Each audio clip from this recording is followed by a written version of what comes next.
Hello class 11th. Welcome to the online tutorial sessions for business studies. This is Avinash Lambert, your business guru, and today we are going to start the new chapter, chapter number 4, which is business services. Now, service sector, you already know what is service sector. Service sector includes commercial firms which are engaging in banking, communication, transportation, insurance, and warehousing facilities. In the previous chapter, you have already studied about that. Now, the service sector constitutes the basic infrastructure which is a must for a smooth flow of business activities. You already know that this service sector is very important for the infrastructure. It's like the blood in the body.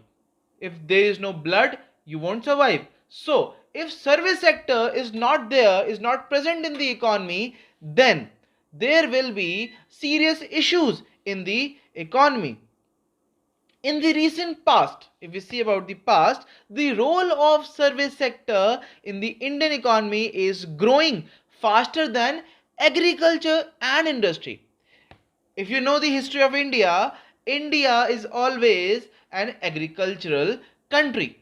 But in recent past, in recent years, there is a role of service sector which is increasing day by day, right? A variety of services are available to make changes of economy and the requirements of investor. There are so many services which are available for the economy and for the investor so that they can earn more money. The significance of service sector is gaining momentum and is becoming a major thrust area in the field of business. Now most of the people are trying to enter into the service sector because of its gaining momentum, because it's becoming trendy, because people are earning lots of profit with it. That's why this service sector is increasing day by day. Now, we are going to start the characteristics or nature of services. Firstly, you need to learn what is services. What are services? So, let's start with the characteristics or feature or nature of the business or the services. Now, first feature is that it is intangible.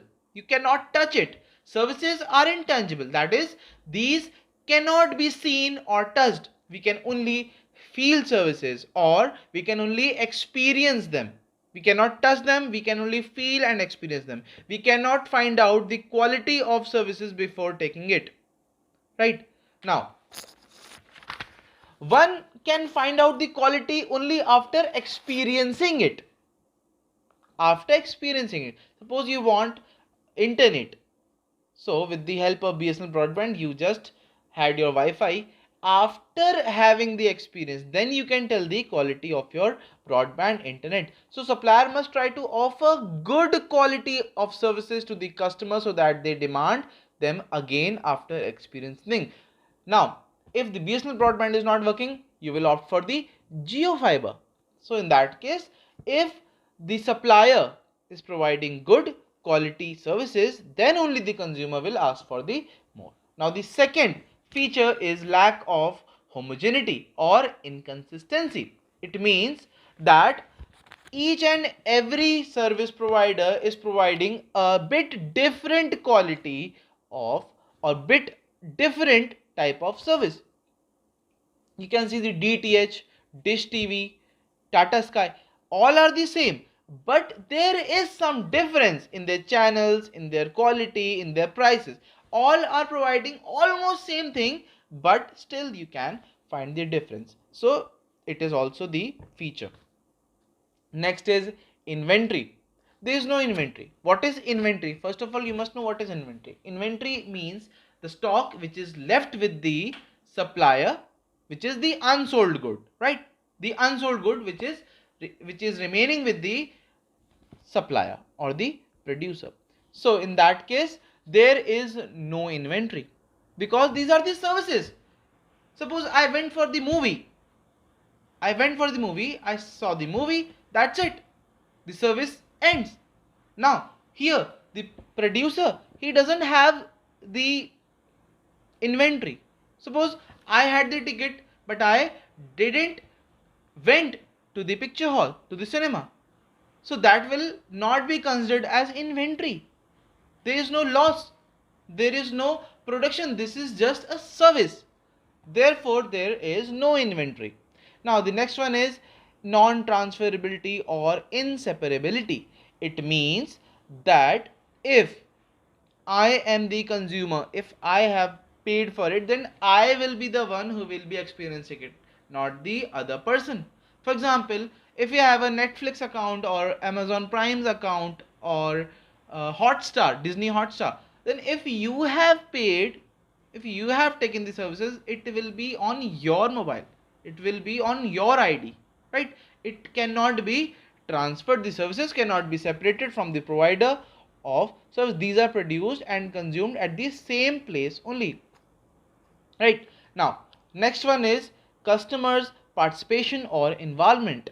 It means that the customer must be involved. To experience service, the participation of the consumer is essential. For example, telephone companies provide telephone services. To the use of the services, customer has to make or receive the call. If I have got the recharge, then I will be the one who will be calling, or I will be the one who will be using the internet. So there must be consumers involvement. So these are your 5 characteristics. That is, it is intangible, there is a lack of homogeneity, everybody is providing different services, there is no inventory, non-transferability, you cannot transfer it to some another person, right? You cannot just transfer it, right? And the consumer's participation is also important. Now, the next topic and the last topic for this video is the classification or types of services. You studied what are the features of services. Now, what are the types of services? Now, basically there are 3 types of services, which is business services, social services and personal services. Now, in this chapter you are going to study about the business services, but you just need to know a few things about the social service and the personal service also. Now, business services. Business services are those services which are used by a business enterprise to carry on business activities more smoothly. For example, banking, insurance, transportation, warehousing, communication, etc. These are the things which a business enterprise carries out for the business activities. Now, the next one is social activities. Under the social activities are carried voluntary to achieve social goals or to uplift the society at large. Social services are done for the upliftment of the society. These social services may improve standard of living of weaker section of the society, to provide them health care, improved sanitation in slum areas, education, etc. These services are carried by the government, business enterprises or the NGOs, right? So these are the social services which are done for the upliftment of the society. Next is personal services. Now, personal services are experienced differently by different customers. These different according to service provider. These also depend upon customers' demands and preferences. For example, tourism. If you want to go to Nainital or in Kerala or Shimla, so all the guides or the provider, the service provider, the people who will be managing your trip, your tourism, they will provide you different experience opportunities, they will give you different areas, and likewise they will give you the different experience. So that is the personal services. If you want some more, you have to pay more and you can get more, right? Restaurants, if they are providing food for everyone, just go and order it. But if you're asking him a bit more spicy paneer tikka, then he will provide you a bit more spicy paneer tikka only, because that is the personal service, because you have asked for it. It depends on customer to customer. It is experienced differently by different customer. That's the point. So these are the 3 classifications of the services, which is business services, social services and personal services. So that's all for this video. I hope you have understood it, and let's wind up today's session. Stay home, stay safe and see you soon.